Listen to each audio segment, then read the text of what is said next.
स्वागत है दोस्तों आप सभी का कर्म स्टडी पर। दोस्तों इस वीडियो में महत्तम समापवर्तक यानी एचसीएफ निकालना सीखेंगे।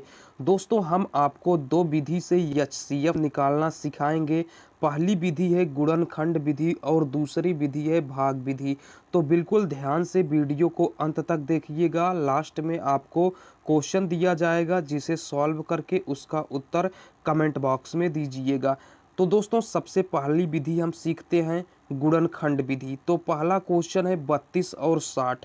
तो दोस्तों आपको करना क्या होगा, 32 और 60 का अभाज्य गुणनखंड करना होगा। ठीक है, तो 32 हो गया, 32 का हम गुणनखंड करेंगे और 60 का गुणनखंड करेंगे। ठीक है दोस्तों, तो देखिए गुणनखंड करने के लिए इस प्रकार आप लाइन खींच लेंगे। यहाँ इकाई का अंक 2 है। अगर दोस्तों इकाई के अंक के स्थान पर 0, 2, 4, 6, 8 हो तो सबसे पहले 2 से भाग देते हैं। तो सबसे पहले हम 2 से भाग करेंगे 32 में, तो कितनी बार भाग जाएगा, 16 बार भाग जाएगा। फिर हम 2 से भाग करेंगे 16 में तो 8 बार भाग जाएगा। फिर हम 8 में 2 से भाग करेंगे तो 4 बार भाग जाएगा। फिर दोस्तों हम 4 में 2 से भाग करेंगे तो 2 बार भाग जाएगा। ठीक है, फिर हम 2 में 2 से भाग कर देंगे तो 1 बार भाग जाएगा। ठीक है दोस्तों, यहाँ से यह 32 का गुणनखंड आ गया। ठीक है, इस तरफ जो आएगा वही 32 का गुणनखंड होगा। अब हम 60 का गुणनखंड कर लेते हैं। इकाई का अंक 0 है तो हम 2 से भाग करेंगे, 2 से भाग करेंगे 60 में तो 30 बार भाग जाएगा। फिर 30 में हम 2 से भाग करेंगे तो 15 बार भाग जाएगा। देखिए दोस्तों 15 में 2 से भाग नहीं जाएगा तो 2 से बड़ी संख्या यानी 3 से भाग देंगे तो 3 से 15 में भाग चला जाएगा, 5 बार भाग जाएगा। 5 है तो 5 में केवल 5 से भाग जाएगा तो 1 बार भाग जाएगा। तो दोस्तों यहाँ से 32 का गुणनखंड क्या आया, तो इस तरफ जो आएगा वही क्या होगा, गुणनखंड होगा 32 का। तो 32 का गुणनखंड आया 2 गुणे 2 गुणे 2 गुणे 2 गुणे 2। ठीक है, और 60 का गुणनखंड क्या आया, तो 60 का गुणनखंड दोस्तों 2 गुणे 2 गुणे 3 गुणे 5। ठीक है, तो 2 गुणे 2 गुणे 3 गुणे 5। ठीक है दोस्तों, अब आपको करना क्या होगा, 32 के गुणनखंड 2 गुणे 2 गुणे 2 गुणे 2 गुणे 2 आया और 60 का गुणनखंड 2 गुणे 2 गुणे 3 गुणे 5 आया। आपको करना क्या होगा, आपको कॉमन गुणनखंड ढूंढना होगा, यानी जो दोनों में मिल रहा हो। तो दोनों में देखिए दोस्तों यहाँ भी 2 है और यहाँ भी 2 है, 2 मिल रहा है दोनों में। ठीक है, और यहाँ देखिए यहाँ भी 2 है और यहाँ भी 2 है तो 2 मिल रहा है। और देखिए दोस्तों यहाँ 2 है यहाँ 3 है, नहीं मिल रहा है। यहाँ 2 है, यहाँ 5 है, 2 है और यहाँ 5 है, यहाँ 3 है और ऊपर कहीं भी 3 नहीं है। ठीक है, यहाँ 5 है और इसमें कहीं भी 5 नहीं है। तो दोस्तों यह मिल नहीं रहा है, जो नहीं मिलेगा उसको छोड़ देंगे। जो मिलेगा, ठीक है, जो दोनों में मिलेगा उसमें से आप एक एक गुणनखंड ले लेंगे। तो यहाँ 2 है और यहाँ 2 है, मिल रहा है तो इसमें से आप एक गुणनखंड यानी 2 को ले लेंगे, गुणा का चिन्ह लगाएंगे। यहाँ 2 है और यहाँ 2 है तो इसमें से एक गुणनखंड यानी 2 को ले लेंगे। तो 2 में 2 का गुणा करेंगे तो दोस्तों 4 आ जाएगा।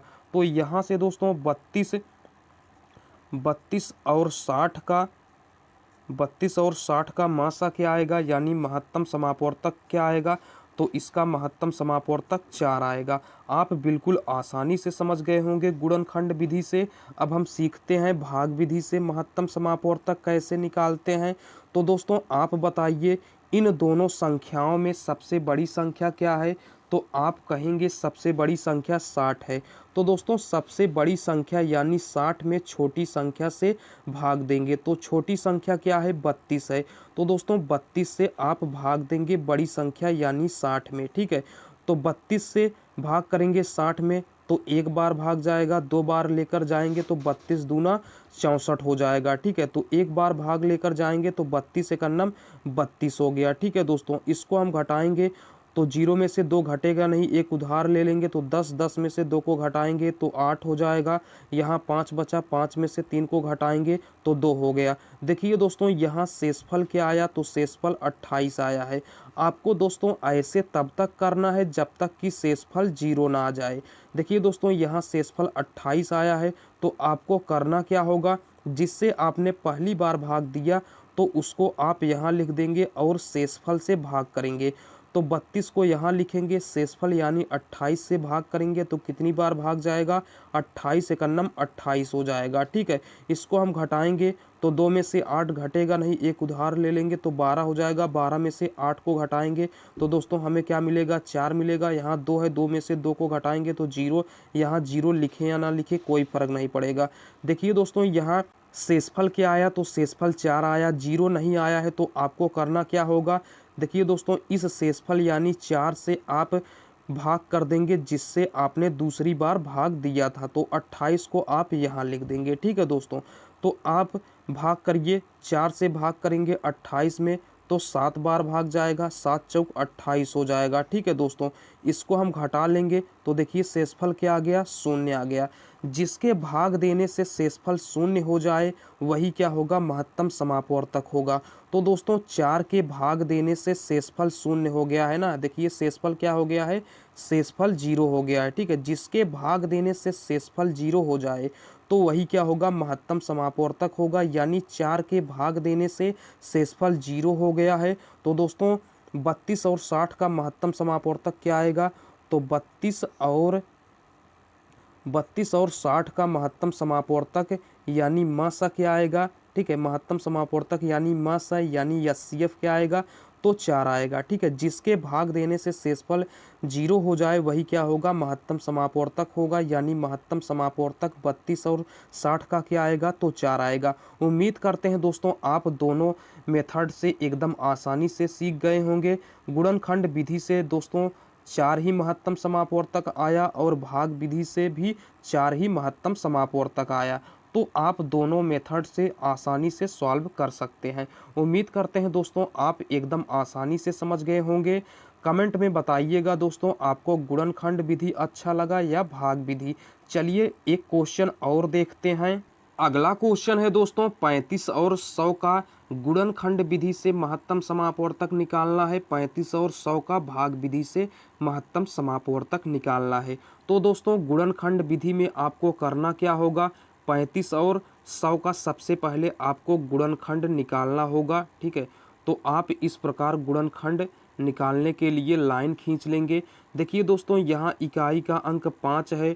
अगर दोस्तों इकाई का अंक 5 हो तो 3 से भाग देंगे, अगर 3 से भाग नहीं जाएगा तो 5 से भाग करेंगे। 3 से भाग देंगे तो 35 में 3 से पूरा भाग नहीं जाएगा तो हम 5 से भाग करेंगे 35 में, तो 5 7 35 हो जाएगा। ठीक है दोस्तों, 7 में केवल 7 से ही भाग जाएगा तो 7 एकन्नम 7 हो गया। देखिए दोस्तों यहाँ 100 है, 100 में दोस्तों किससे भाग जाएगा, तो 2 से भाग चला जाएगा। ठीक है, सबसे पहले सबसे छोटी संख्या से भाग देते हैं तो 2 से भाग करेंगे 100 में तो 50 बार भाग जाएगा। फिर 2 से भाग करेंगे 50 में तो 25 बार भाग जाएगा। ठीक है, गुणनखंड कर रहे हैं हम।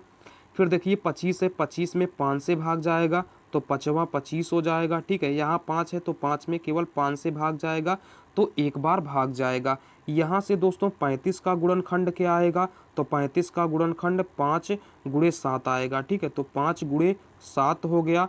और 100 का गुणनखंड क्या आया, तो दोस्तों 100 का गुणनखंड इस तरफ जो आएगा वही क्या होगा, 100 का गुणनखंड होगा। यानी 2 गुणे 5 गुणे 5। अब आपको करना क्या होगा, 35 के गुणनखंड और 100 के गुणनखंड में देखना होगा कि कॉमन गुणनखंड क्या है। देखिए दोस्तों यहाँ 2 है लेकिन इसमें कहीं पर 2 नहीं है, यहाँ 2 है लेकिन यहाँ कहीं पर 2 नहीं है। तो जो कॉमन है उसको सबसे पहले लिखेंगे। तो देखिए कॉमन क्या मिल रहा है, केवल 5 ही कॉमन है। ठीक है, यानी केवल दोनों के गुणनखंडों में 5 मिल रहा है। यहाँ 7 है तो यहाँ 7 नहीं है, केवल 5 ही दोनों के गुणनखंडों में मिल रहा है।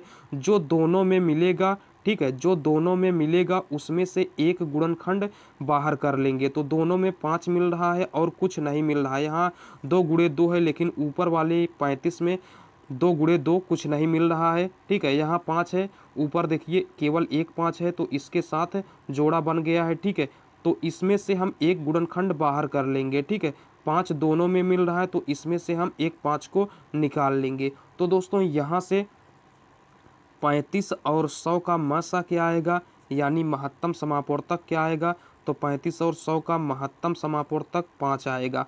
उम्मीद करते हैं दोस्तों आप गुणनखंड विधि से एकदम आसानी से समझ गए होंगे।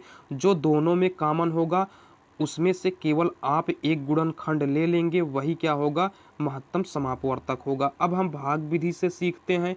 तो दोस्तों इन दोनों संख्याओं में सबसे बड़ी संख्या क्या है, तो आप कहेंगे सबसे बड़ी संख्या 100 है। तो 100 में छोटी संख्या यानी 35 से भाग देंगे। तो कितनी बार भाग जाएगा, 35 दूना 70। ठीक है, 2 बार भाग जाएगा, 3 बार भाग करेंगे तो 100 से ज़्यादा हो जाएगा। तो 35 दूना क्या हो गया, 70 हो गया। 100 में से 70 को घटाएंगे तो दोस्तों क्या आ गया, 30 आ गया। हमें शेषफल को 0 बनाना है, यहाँ शेषफल क्या है, 30 है। तो आपको करना क्या होगा, जिससे आपने पहली बार भाग दिया उसको यहाँ लिख देंगे और शेषफल यानी 30 से भाग करेंगे। तो 30 एकन्नम क्या हो जाएगा, 30 हो जाएगा।